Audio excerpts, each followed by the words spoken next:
consumers may need to dig deeper into their pockets for some big buys. When I started looking from a year ago, a lot of those prices have changed dramatically. Gabriella Woody sealed the deal on her new SUV just hours before the latest interest rate hike announcement. She says even before the latest increase, she noticed car prices rising at least a couple $1,000s.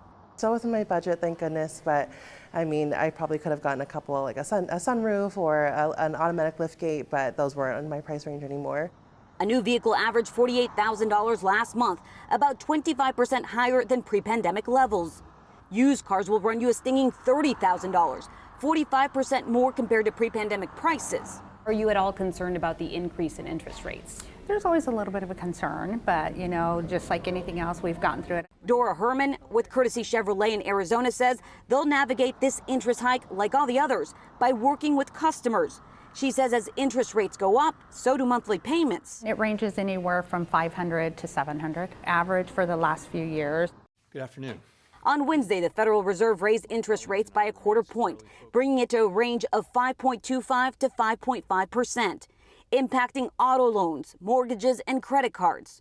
It's good news for the economy overall, but it's bad news for our individual wallets. Over the last year, inflation has steadily declined. It peaked at a 9% annual rate in June of 2022. It's now at 3%.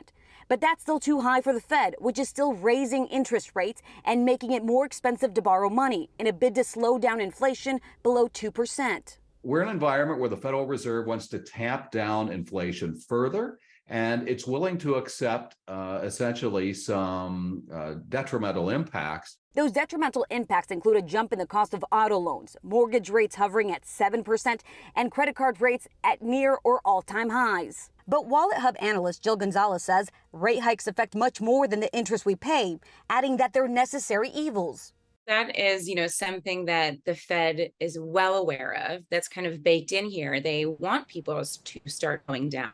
The hikes are part of the Fed's strategy to pull off a so-called soft landing, bringing inflation down to a 2% target without falling into recession.